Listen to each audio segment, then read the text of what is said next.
My mind isn't capable of thinking, but if it grew while I was doing all the good things, what else is there for me to do? This morning I woke up knowing that I have cancer, stage 3, breast cancer. Sometimes it drops when you go to the doctor, have all this information, all this stuff happens. It's just hard. You go, you make sure your wife has a smile on her face, your mother has a smile on her face, all the people you know have a smile on your face, and because you don't want them to worry, because you know you can do it, you know you can get over it, because you have all the knowledge and all the experience to do it. And then you go to bed and then you realize, wait a second, I had this cancer before I started the carnivore diet. A few months before, I already had this lump. It didn't go away when I started carnivore. It didn't get smaller when I started carnivore. And when I went through my whole problem with the kidneys and the biopsy, the bleeding and everything, and then I found out that diagnosis and that glomerulopathy is C3, and I went strict lion, only ruminants with 2 stomachs, and take away everything else and make it as strict as it gets. Adding just butter or tallow for fat because I'm wasting away. I thought that will fix it. And I realized that I was slowly starting to feel better, quite a bit better. Yet, my cancer grew exponentially. It grew exponentially while I was in that lion phase. And I know that stress is a hell of a trigger for cancer. I know that it creates cortisol and other hormones that in turn make glycogen, which obviously is what the tumor eats, glucose. So it probably created a ton of glucose, which now I'm keeping under strict check. I make sure it's almost never over 70. It's usually around 50. When I eat, it's at 80. Ketones are very high, but, I can't, my mind isn't capable of thinking, but if it grew while I was doing all the good things, what else is there for me to do? I mean, I have started taking methylene blue. I've started taking fenbendazole. I will take turkey tail extract as soon as it gets here, because I have been following Paul Stamens for 10 years, 15 years now. So I know what turkey tail does, especially to breast cancer. I will have it removed, which is good news. It appears that I do not have metastasis, but you know how life is. And I can't get rid of stress. I don't know how to get rid of stress. My partner in life, my best friend, is having a much harder time than I am, and I don't know how to be there for her in a better way. Because whatever I do, I can't tell her I don't have cancer anymore right now. I guess that comes when you love someone, you just worry for them, you just put them in front of yourself, and Jesus, I would give my life to put a smile on her face, and I can't. And I know she goes and cries behind the corner, and I know how much she loves me, and I know how much I love her. That's the hardest part about having an illness like this. Because I believe the illness is curable. I believe every word I said. It's just in day-to-day life. Especially when my energy is just so gone. And I know most of it is the stress. All these doctor's appointments, and I have to drive an hour to Alicante and then an hour back every time. And I have been doing that almost every day, to be poked around, put needles in, put in tubes, put in here and there. And it's hard. It takes a hell of a toll on a person. And now I'm looking into mastectomy. What will it be? What will the recovery be? And I see all the effects that will likely happen afterwards. And that too is something to consider. Consider that I'll be in my wife's hand, and that she'll have another burden, because I won't be able to do absolutely anything for at least a week, from what I read from everyone's experience. Some people even more. Some people will live with chronic nerve pain. And I believe in every word I said in my other videos. I do believe in it.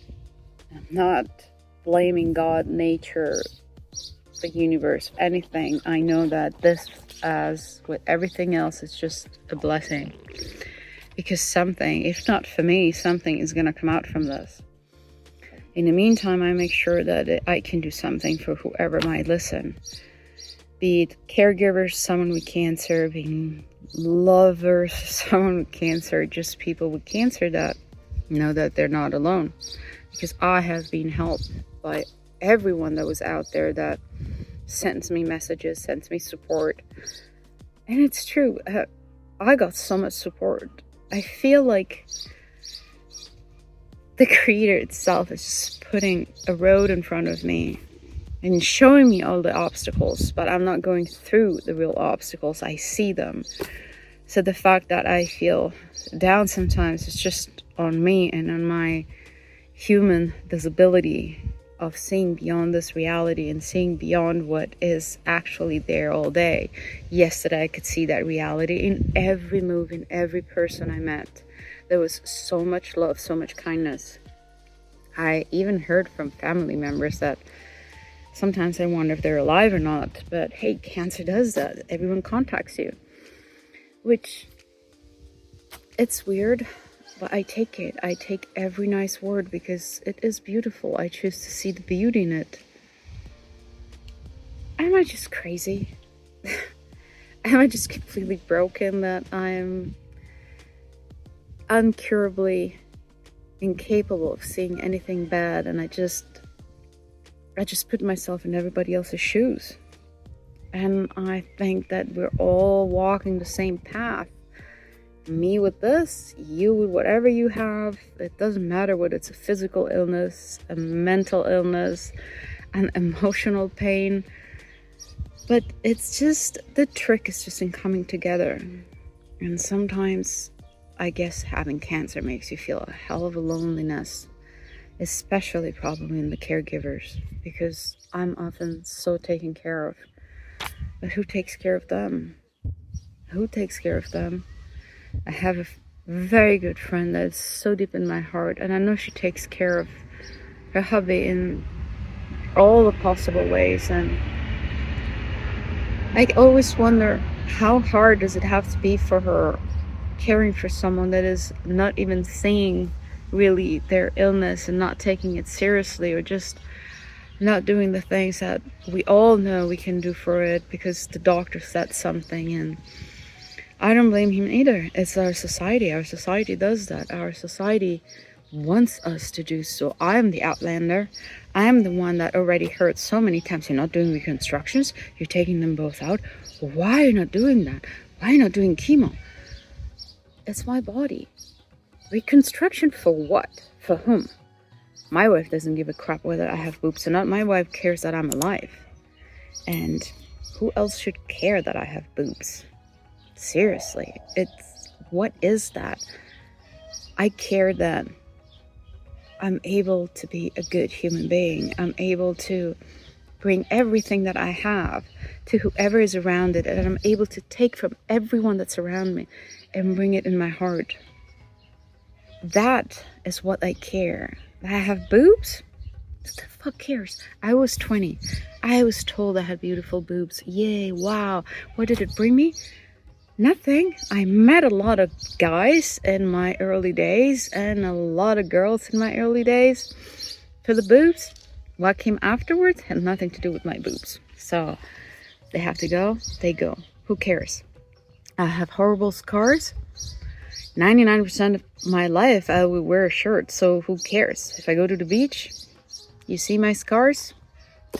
If you're embarrassed, it's your problem. If you want to come and ask, I'll tell you what happened, and that's about it. So, and this is day, I don't know, I'll probably write it in the title, day after diagnosis. That's how much it took me for it to really drop. Sorry, I just have a phone out here. And for the rest, I would ask you a favor. if you could do me a huge favor, leave a heart.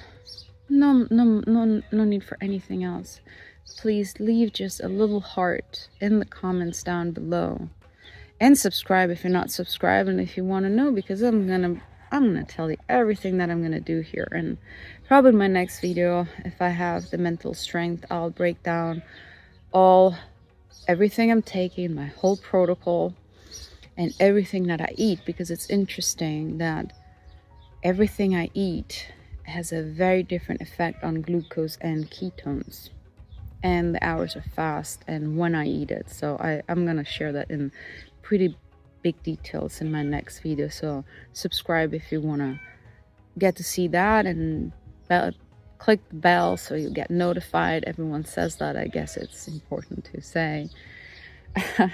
I'm not a follower seeker. I just want to share something with people that are interested in it. But anyhow, what I wanted to ask you is, please leave a heart underneath in the comment.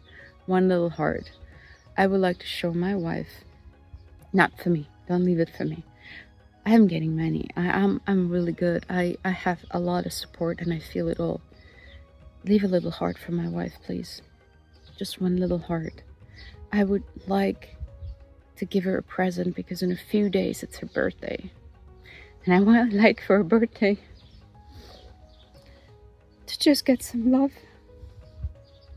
because I know she needs it a lot. Please leave a comment for her, okay? Leave her a heart and say that even if we don't have physical people here, and even if her friends, her best friends, are far away on the other side of the world, and literally incapable of coming right now, because, you know, people just can't leave the work and just make up money out of nothing to fly on the other side of the world to come and be with her. But maybe a little heart will help. Okay? Sorry for the little cry. It's just an emotional day. If you can do that, that would be awesome for me. And for anything else, as usual, you take care of yourself and keep doing the right thing. God bless you.